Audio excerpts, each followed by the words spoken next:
Welcome to the Southern New Hampshire University Site Supervisor Orientation. The Clinical Mental Health Counseling Program is pleased to work with you as a site supervisor, and we look forward to a long relationship with you. This brief orientation provides you with a broad strokes understanding of the Southern New Hampshire University Clinical Mental Health Counseling Program's field experiences, including requirements and expectations for a student's successful completion. At the end of this tutorial, you will complete a short orientation quiz located in your Sonia account. Thank you for being part of our students' field experiences and for serving in the important role as a mentor and clinical supervisor. Southern New Hampshire University is a nonprofit, regionally accredited university located on a 300-acre campus in Manchester, New Hampshire. On campus, over 3,000 students attend courses, while over 90,000 students are engaged in our innovative online programs. The Clinical Mental Health Counseling Program at SNHU allows students to complete most of their courses online. However, there are 2 required face-to-face residencies that are part of the 60 credit-hour curriculum. Residencies are week-long intensive educational programs designed to support students in their skills and professional development. Other face-to-face components of our program include the field experiences that 1 or more students from our program will be completing with you at your site. SNHU's MA in Clinical Mental Health Counseling is based on the curriculum standards of the Council for the Accreditation of Counseling and Related Educational Programs, otherwise known as CACREP. Our program is fully accredited by CACREP, reflecting the highest standards of educational preparation for mental health counselors. Field experiences are opportunities for students to apply their knowledge in a clinical capstone. Field experiences can be paid or unpaid, but must comprise professional clinical work experiences that the students will engage in as professionals after graduation. All field experience sites and site supervisors must be pre-approved by the Field Experience Office. There are 2 main purposes for field experiences.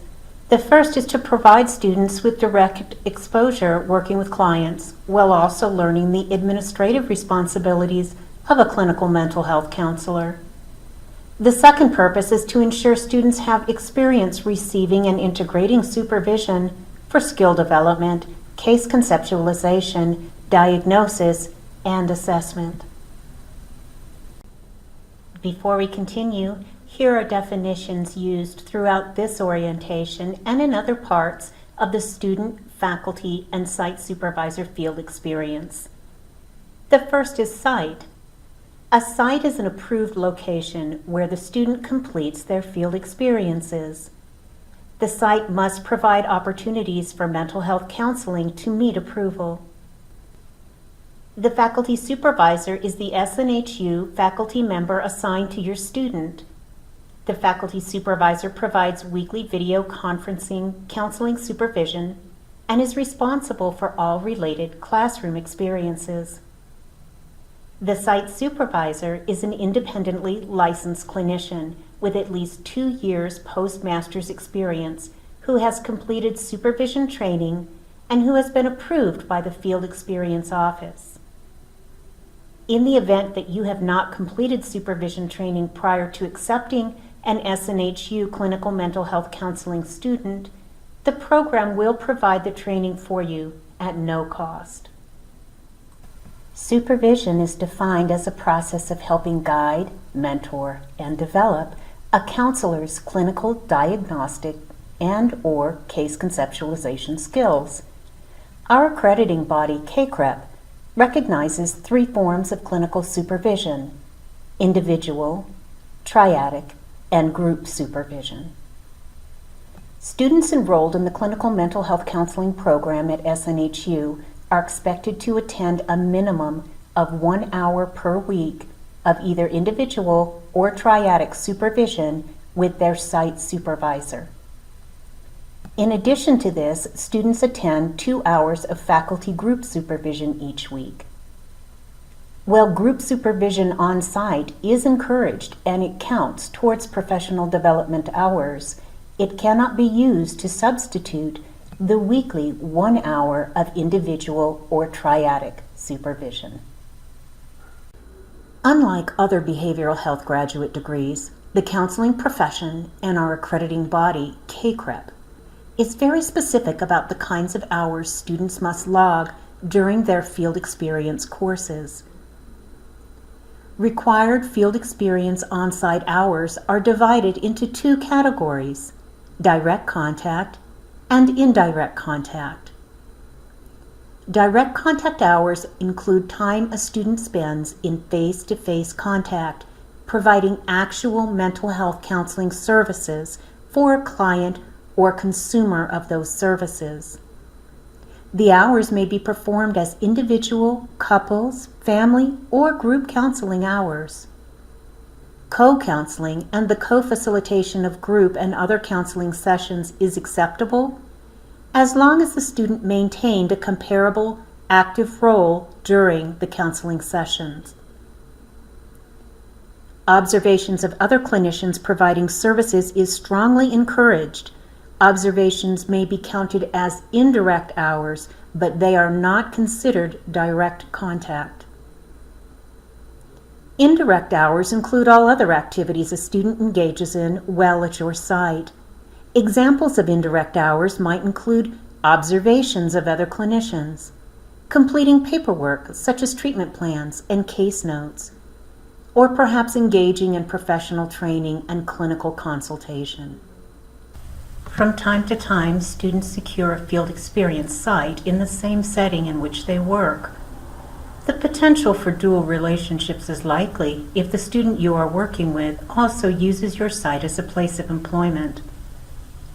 To avoid potential difficulties, the SNHU Clinical Mental Health Counseling Program requires the site and site supervisor ensure that the field experience role will be completely separate from the student's employment role. The field experience role must comprise different work experiences from the employment role and must be mental health counseling services. For example, if the student works at the site as a case manager, case management services would not meet the field experience requirements. The field experience should also occur in a different department and under a different supervisor than the student's work supervisor. While there are 3 different structures for internship field experiences, all of them begin first with the practicum course. The practicum course is the first term of a student's field experience, requiring a minimum of 40 hours of direct client contact before the end of the academic quarter. The practicum requires a minimum total of 100 hours, comprised of the direct contact counseling, individual and faculty group supervision, and professional development hours. Following successful completion of practicum, the student transitions to internship. Depending on a student's state licensing requirements, and at times a student's desire to move less quickly through the internship, 3 options exist: the general track internship experience, the calendar track internship experience, and the clock track internship experience. Your student should be aware of the track they are required to complete and should share this information with you so you are aware of the number of hours and number of terms it will take for the student to complete the internship experience. The majority of students enrolled in the Clinical Mental Health Counseling Program enroll in the General Track Internship, which requires a minimum of 2 full academic terms. The first term includes a cumulative minimum of 300 hours, of which at least 120 must be direct contact with clients. No more than 59 of those direct contact hours may be group counseling. Students must also attend a minimum of 1 hour of site supervision, either individual or triadic, and a minimum of 15 hours of faculty group supervision. The remainder of the hours include professional development activities such as observations, training, paperwork, and consultation. The second term of the General Track internship mirrors the first, with all the minimum requirements remaining the same. Students are encouraged to log as many field experiences as they can, regardless of when that minimum hourly requirement is met. All students must remain on site a minimum of 1 day per week throughout their field experience terms, regardless of when they have met their minimum required hours. Some states require students to complete their internship over a longer period of time. The calendar track internship extends the length of the internship to include 3 academic terms rather than 2. However, the overall cumulative requirements stay the same and are simply spread across an additional academic quarter.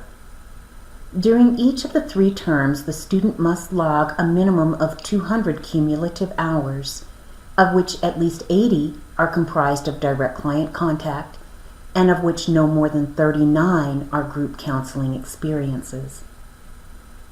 Students on the calendar track must still log the same type and amount of site supervision each week and the same amount of faculty group supervision as students in the general track. Each term, the calendar track student will need a minimum of 95 indirect or professional service hours. The clock track internship is designed to support some state licensing requirements that mandate students complete more cumulative hours than the general or the calendar track afford. Students enrolled in the clock track complete a minimum of 3 terms of internship and are required to log a minimum of 900 cumulative hours. In this track, direct contact must average a minimum of 120 hours per term for each of the 3 terms. Supervision requirements are the same each term, and indirect or professional development hours should account for a minimum of 155 hours each of the 3 terms.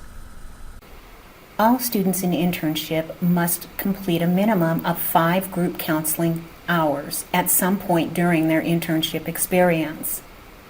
This can be as co-facilitation with another counselor. In their second term of internship, advanced internship, the student will develop a group plan to submit in the SONIA system. The student will also complete a skills identification exercise similar to the one they did for their transcription in their week 5 recording.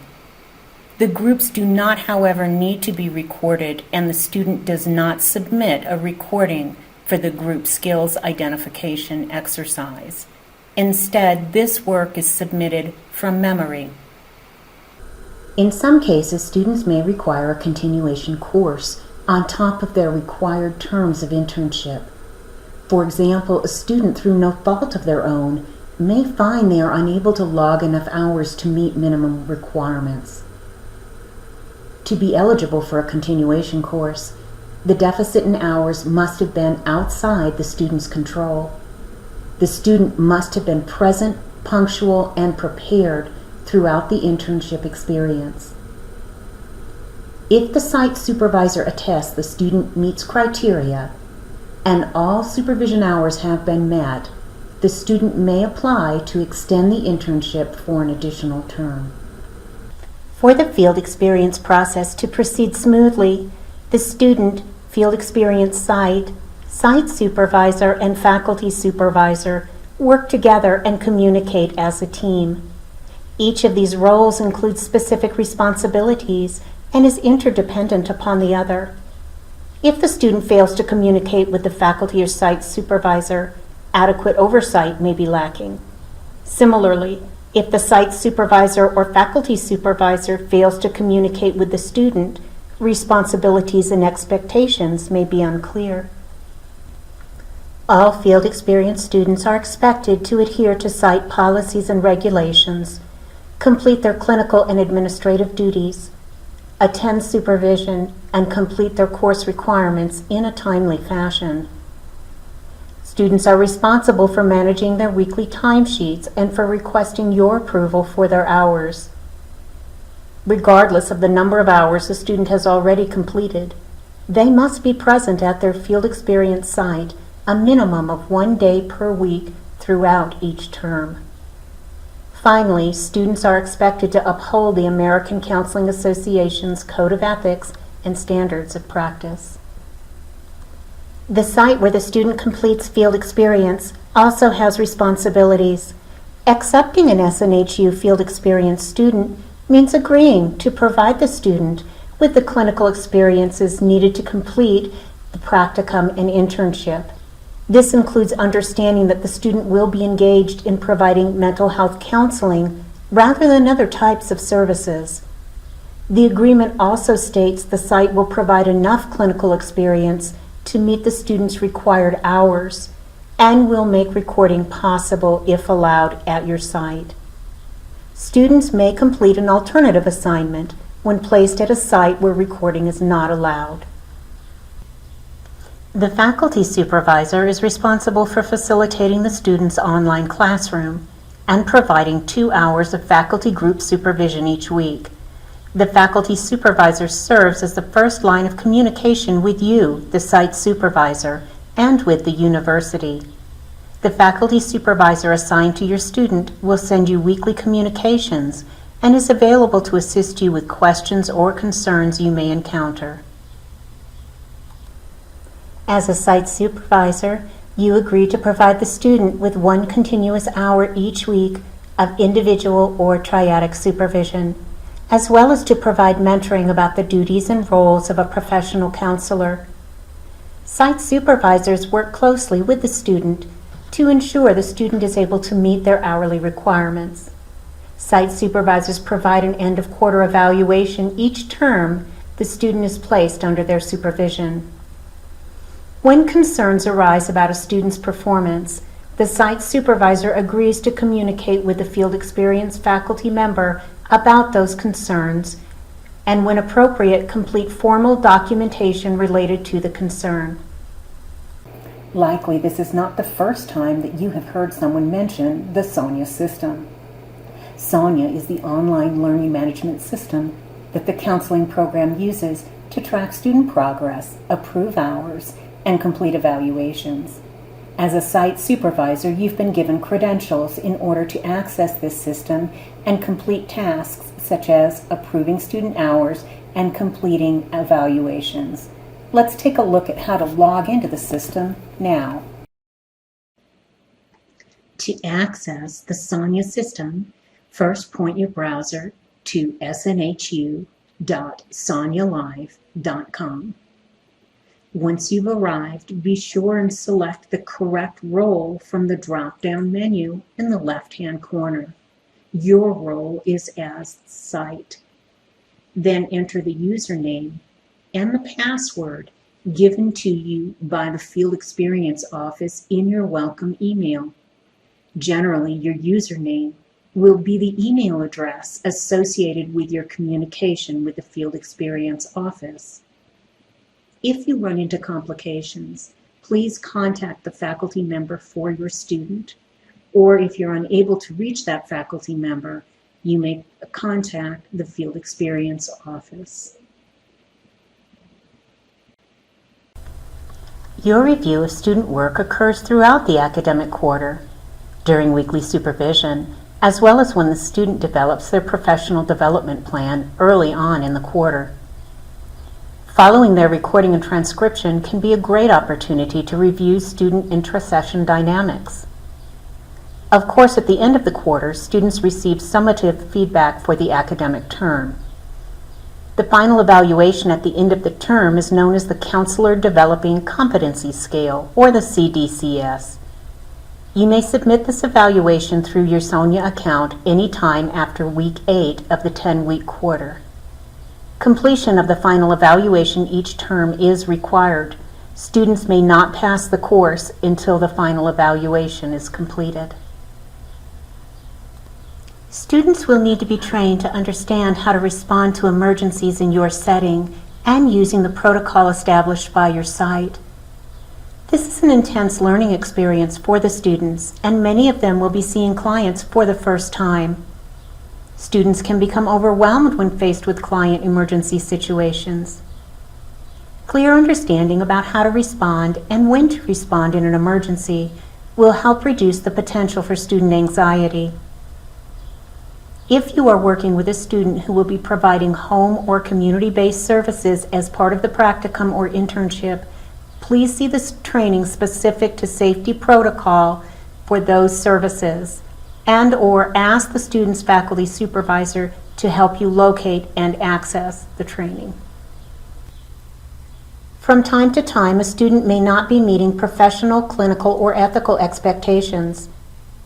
In cases such as these, the SNHU Clinical Mental Health Counseling Program takes a collaborative approach to gatekeeping and student development. If you are concerned about a student's performance, please first connect with the student's faculty supervisor for consultation. This person may have additional context about the student's situation. If you are unable to connect with the faculty supervisor via email or telephone, please reach out to the Field Experience Office. Generally, connecting with the faculty supervisor first results in a meeting between you, with or without the student present, to discuss concerns and potential responses. Many concerns are resolved by developing a plan of support or expectation guidelines agreed upon between the supervisors. In cases where concerns are unable to be addressed between the site and faculty supervisors, or in cases of egregious ethical concerns, impoverished skills, or more significant problems, the faculty and site supervisor may make a referral for the Student Advancement and Development Support Team, or SADS. The referral begins with documentation of the concerns from the faculty and site supervisor, and then proceeds to the Field Experience SADS Committee for review and remediation. While these circumstances are rare, should you be supervising a student who is referred to the SADS Committee, the faculty supervisor will communicate with you about the process and any determinations made by the Field Experience SADS team. Please feel free to contact the faculty supervisor assigned to your student at any time via phone or email. Faculty supervisors are available for video conferencing and for assisting you with general concerns about SONIA or student requirements. You may also contact the Field Experience Office at the email address and phone number shown on your screen. To complete this training, please log into your SONIA account and look for the Site Supervisor Orientation quiz to complete. You will be asked the same questions as those shown on your screen.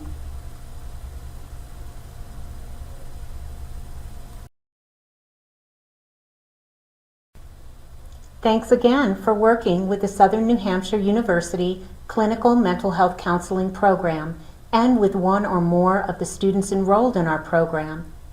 We look forward to a long and productive relationship with you.